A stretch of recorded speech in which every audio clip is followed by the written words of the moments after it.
সম্মানিত দিনী ভাই ও বোনেরা, আমরা আপনাদের সাথে কোরবানির ফজিলত ও তাৎপর্য নিয়ে কিছু কথা বলতে চাই। আমরা সকলে জানি কোরবানি একটি ইবাদা, যার মাধ্যমে আমরা আল্লাহর সন্তুষ্ট অর্জন করতে পারি। কোরবান শব্দটি কোরবান থেকে এসেছে, অর্থাৎ এমন ইবাদত যার মাধ্যমে আমরা নৈকট্য পাব। এটাকে আবার উদহিয়া বলা হয়। উদহিয়া মানে স্যাক্রিফাইস, ত্যাগ, অর্থাৎ আমরা আমাদের প্রিয় জিনিস আল্লাহর পথে ত্যাগ করার মাধ্যমে আল্লাহর সন্তুষ্ট অর্জন করব। আমরা জানি ইব্রাহিম আলাইহিসসালাম তদীয় সন্তান ইসমাইল আলাইহিসসালামকে জবে করার জন্য হাতে ছুরি নিয়েছিলেন, সন্তানকে মিনায় নিয়েছেন, শুইয়ে দিয়েছেন। আল্লাহ তাআলা বলেছেন, ফালাম্মা আসলামা ওয়াতাল্লাহু লিল জাবিন। বাবা এবং সন্তান দুজনে মিলেই কিন্তু আল্লাহর কাছে আত্মসমর্পণ করেছে এবং সন্তানকে তিনি কপালের পার্শ্বদেশের উপর শুইয়ে দিয়েছেন। কোনো কোনো ঐতিহাসিক বলেছেন, কিতাবে পাওয়া যায় তিনি ছুরি চালনা শুরু করে দিয়েছিলেন। আল্লাহ তাআলার নবী ইব্রাহিম আলাইহিসসালাম মুসলিম জাতির পিতা। আমরা তাকে স্মরণ করতে গিয়ে, অনবদ্য এই ঘটনাকে আমরা চিরজাগরুক রাখতে গিয়ে আমরা কোরবান করি। আল্লাহ তাআলা এই বিধানটি আমাদের জন্য আবশ্যক করেছেন। তিনি বলেছেন, লান তানালুল বিররা হাত্তা তুনফিকু মিম্মা তুহিব্বুন। নিজের প্রিয় জিনিস আল্লাহর পথে উৎসর্গ করার আগে তোমরা কল্যাণ পাবে না।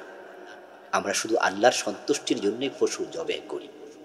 এখানে নিয়তের কোনো গাফলা যেন তৈরি না হয়, কারণ যে ব্যক্তির অন্তর পরিশুদ্ধ, নিয়ত ইখলাসপূর্ণ, আল্লাহ তাআলা তাকে যথাযথ পুরস্কার দিবেন।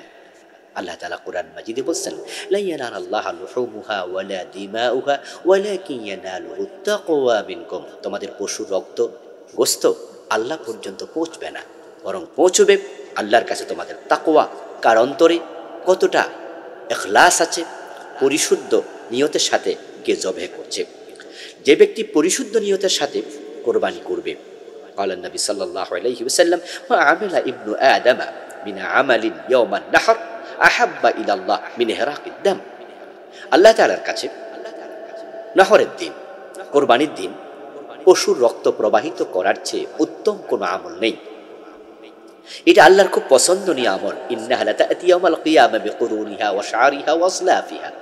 প্রিয় নবী সাল্লাল্লাহু আলাইহি সাল্লাম বলছেন, তুমি যে পশুটি জবে করলে, কিয়ামতের দিন তার সে শিং নিয়ে আসবে, তার গোশত নিয়ে আসবে, তার পশম নিয়ে আসবে এবং তোমার নেকের পাল্লায় সেটাকে তুলে দেয়া হবে। ওয়া ইন্নাদ দামা লা ইয়াকাউ মিনাল্লাহি বিমাকানিন ক্বাবলা আন ইয়াকা মিনাল আরদ। তোমার পশুর রক্ত জমিনে পড়ার আগেই আল্লাহর কাছে পৌঁছে যায়, স্থান দখল করে নেয়। ফাতিবু বিহা নাফসা। সুতরাং উত্তম মনে তোমরা কোরবান করো, তার গোশত ভক্ষণ করো এবং সেটা করে তোমরা আল্লাহর কুরবত হাসিল করো। রাসূলুল্লাহ সাল্লাল্লাহু আলাইহি সাল্লাম হযরত ফাতেমাকে লক্ষ্য করে বলছেন, ইয়া ফাতেমা কুমি ইলা উদহিয়াতিক। হে ফাতেমা, পশু যখন জবে করা হবে তুমি তোমার পশুর পাশে গিয়ে দাঁড়াবে। ফাশহাদিহা, এবং সেটা দেখবে। ফাইন্না লাকি বিকুল্লি কাতরাতিন তাকতুরু মিন দামিহা আন ইউগফারা লাকা মা সালাফা মিন যুনুবি।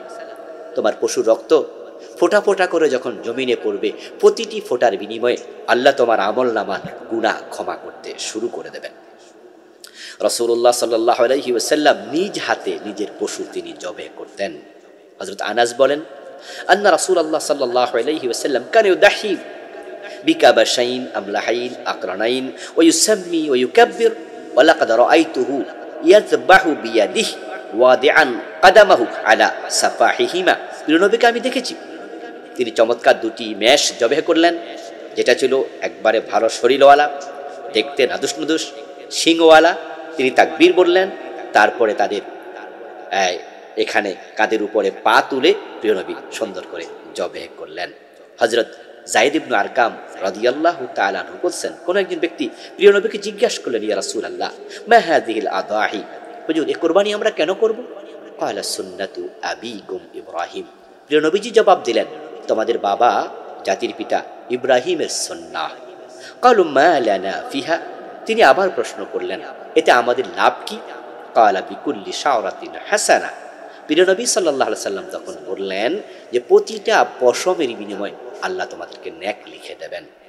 আমরা আল্লাহর সন্তোষের জন্য আমরা প্রাণী জবে করতে চাই। আল্লাহ তাআলা ইখলাসের সাথে কোরবানির ঈদ পালন করার তৌফিক আমাদের দিন।